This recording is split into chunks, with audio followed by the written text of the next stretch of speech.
Bismillahirrahmanirrahim. Assalamualaikum warahmatullahi wabarakatuh.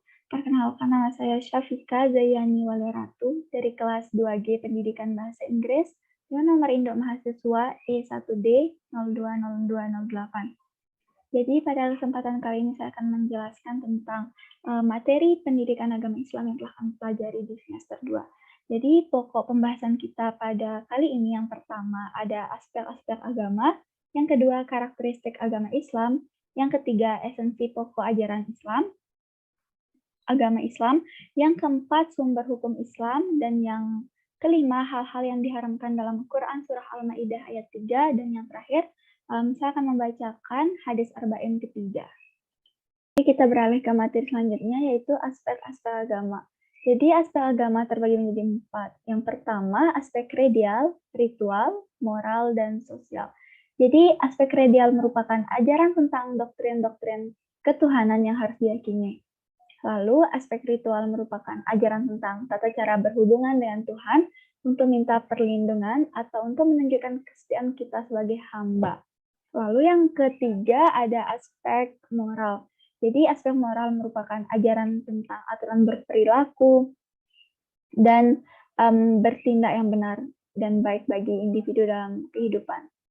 Lalu yang terakhir aspek sosial. Jadi aspek sosial merupakan ajaran tentang aturan hidup bermasyarakat.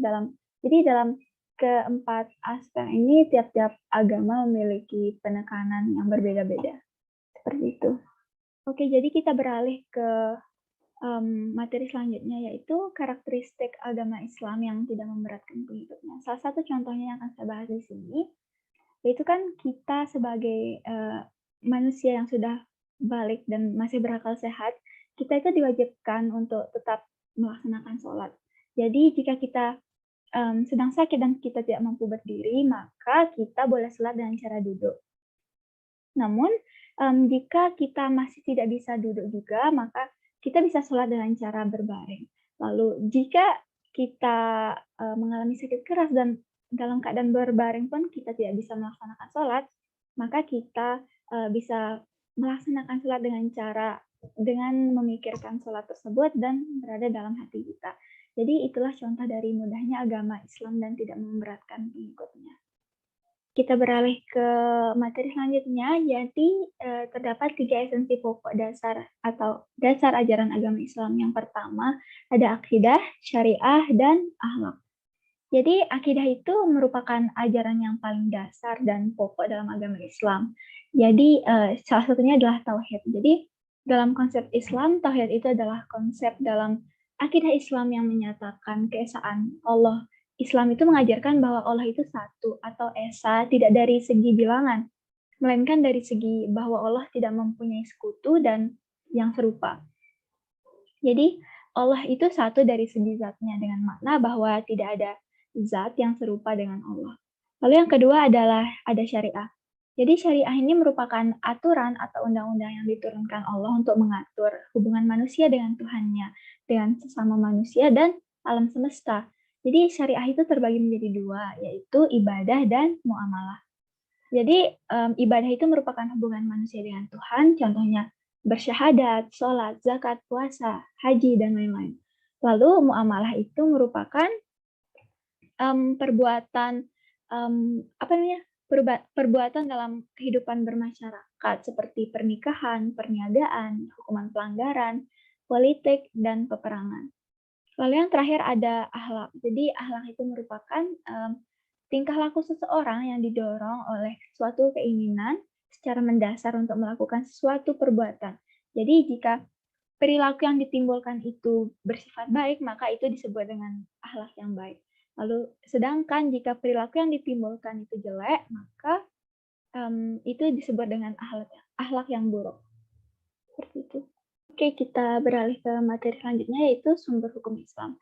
Jadi di agama Islam terdapat 3 sumber hukum. Yang pertama ada Al-Quran, Sunnah atau hadis Rasulullah. Yang ketiga adalah ijtihad. Jadi ijtihad ini terbagi menjadi 2, yaitu ijma dan qiyas. Kita akan membahas Al-Quran.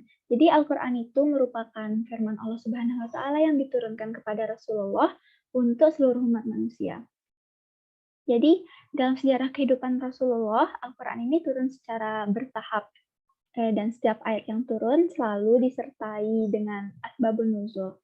Sebab turunnya ayat yaitu peristiwa atau permasalahan yang dihadapi Rasulullah dan kaum muslimin. Jadi Al-Quran ini merupakan sumber hukum utama. Telah jelas hukumnya di dalam Al-Quran, maka tidak perlu mencari sumber hukum lainnya. Dan hukum dalam Al-Quran bersifat kekal dan dapat digunakan hingga hari kiamat. Lalu yang kedua, sunnah atau hadis.